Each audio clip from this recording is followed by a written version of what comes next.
Hello po, kumusta po mga dudes sa mga Leo sign? Love Wednesday po tayo ngayon. Okay, Love Wednesday. Ang energy, mga dude ngayong Love Wednesday sa mga Leo sign ay merong gustong bumalik sa buhay po ninyo or gustong lumapit sa'yo. Okay, mga dude.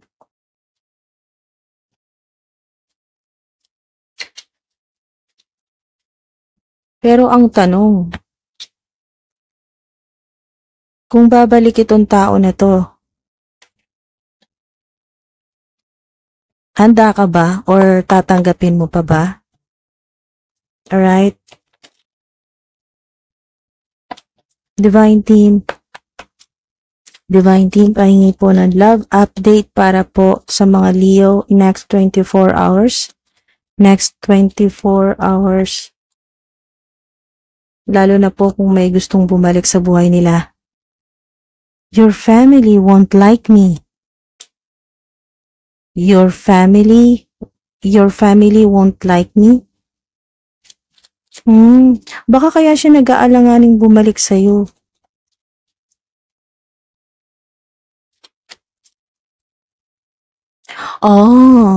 Gusto niyang lumapit or bumalik sa'yo pero nag-aalanganin siya kung magugustuhan pa ba siya ng pamilya mo. Lalo na po kung nakita na siya or nakilala na siya ng pamilya mo or ng mga taong malapit sa'yo. Pero gusto niyang bumalik. Leo love update next 24 hours. Next 24 hours, Leo. Words do hurt.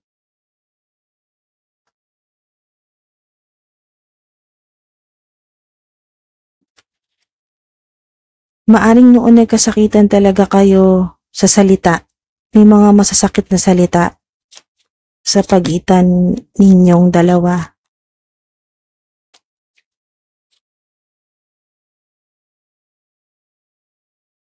Okay, so meron ditong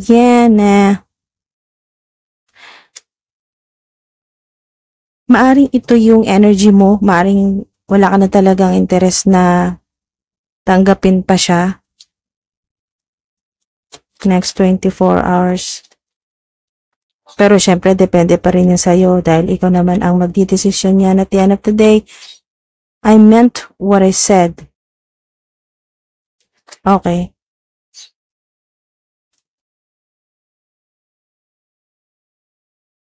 So kung meron man siyang mensahe sa'yo or may nasabi na, nakapag-usap na kayo, kung ano man yung nasabi niya sa'yo tungkol sa pagbabalik niya, talagang seryoso siya. Okay, I meant what I said. Kasi angel number 5 or 555 ay gusto niya ng isa pang pagkakataon at mabago kung ano yung naging negative na nangyari noon na parang naging parang nadala, parang naging negatibo ang impact nito sa buhay mo. Yung parang hindi ka na nagtitiwala. Yan po. Gusto niyang mabago yon.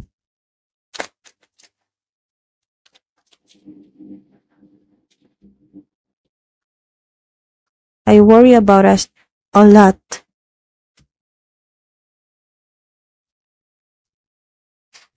Gusto niya talagang bumalik. Nag-aalala talaga siya sa sitwasyon niyo. Gusto niya pang ayusin. I'm coming, trust. Wala talagang babalik. I'm coming, trust. Yan. Ito pong angel number 1 ay gusto niyang sabihin sa'yo na sigurado talaga siya sa gusto niyang gawin, ito sa pagbabalik niya, I know, I'm coming trust, talagang babalik siya, gagawa siya ng paraan para makabalik ulit sa buhay mo. Pero syempre, depende pa rin sa'yo kung pababalikin mo nga or kung handa ka na kasi ang energy mo dito ay yan na parang yan, ang energy mo dito sa yan na parang negative na yan, parang ayaw mo na, parang no na yan. Parang no thanks, parang ganun po. So, yung dito po sa 1 or angel number 1 ay new beginnings, gusto niya magsimula ulit. Yan po. Parang clean slate, parang simula ulit sa umpisa na wala pang mga negatibong nangyari. Pero tingnan natin, mga dude. Next 24 hours. Deeply hurt, sad, separation, breakup, feeling lost. Oo, kaya siguro ganito yung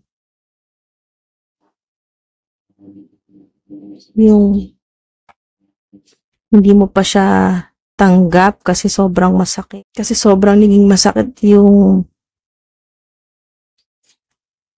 breakup, yung paghihiwalay ninyo. Sobra kang nasaktan. Deeply hurt. Pero nung okay pa kayo noon, insane chemistry. Talagang masaya. Sobrang in love naman.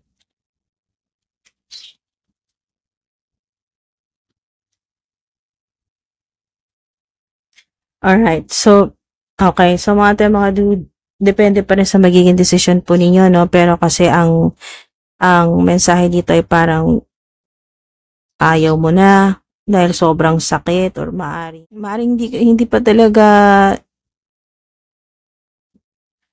yung completely na nag-healed yung hindi pa magaling yung puso mo. So kasi no ka sa kanya, yes ka sa mga friends mo. Parang ayan o, time with friends, moving on, happily single, living in the moment, having fun. Parang gusto mo lang i-enjoy na lang muna yung pagiging single mo. Total, hindi ka naman pwedeng madaliin talaga ng kahit sino. Ikaw nakakaalam, may sarili kang desisyon. So, time with friends, moving on, happily single, living in the moment, having fun. Ito po yun. Yun po yung love update po ninyo. Focus on your home life. Talagang nagpaka-busy ka sa trabaho, self-love, home life.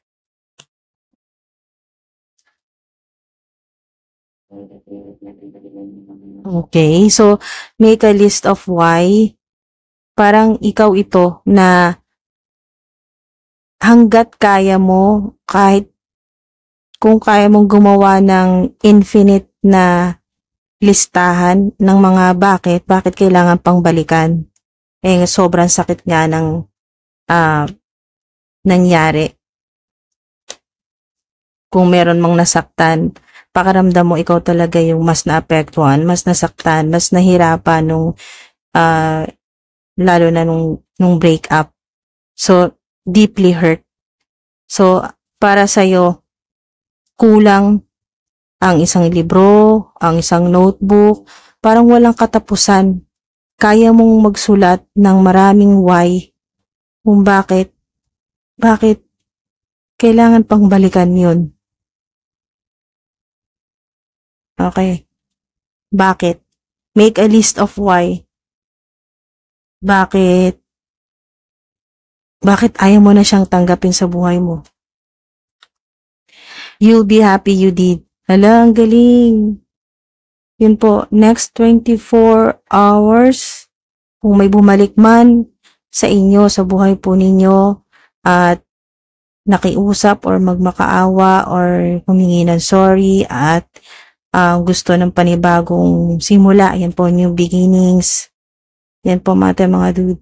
Kung ano man maging decision mo, yes ka man or no, mag-yes ka man or no, you'll be happy you did. Yan po, you'll be happy you did. Pero, base po dito, tinuturo ng angelic team ko, ng divine team ko na you'll be happy you did, na nag-focus ka na lang muna sa sarili mo, sa home life, sa pag-move on, yun po, sa healing, focus sa mga kaibigan, yun po, sa pagiging happily single at living in the moment na lang muna. Ayaw mo nang talagang balikan yung kung ano yung mga nagpahirap sa iyo noon, lalo na sa paghihiwalay po ninyo. Ayun, sa pagiging heartbroken, hindi talaga madali. You'll be happy you did. Yan po mga dude, ang inyong love update next 24 hours. Maraming salamat po sa mga sumama po sa akin dito sa Love Wednesday po ninyo na reading. Maraming salamat po mga dude sa mga sumama po sa akin dito ngayon sa Love Wednesday schedule po ninyo. At thank you po sa oras at sa divine energy po ninyo. Sana may nakuha po kayo dito. Maaaring ito ay confirmation na lang po dahil alam mo na rin kung ano yung decision mo talaga. Okay, maaaring confirmation na lang din po ito. Maaaring ito na rin po yung naiisip po ninyo. Kung sakali man po na may bumalik talaga sa buhay po ninyo next 24 hours, maaaring tugma din ito sa kung ano yung nasa isip mo na parang confirmation na lang. At yun po, you'll be happy you did. Kung ano man yung naging decision mo, kung ano man yung magiging decision mo next 24 hours. Maraming salamat po. Ingat po. Hanggang sa susunod po. Abangan niyo po yung mga susunod pa nating Love Wednesday. Thank you po. Ingat po.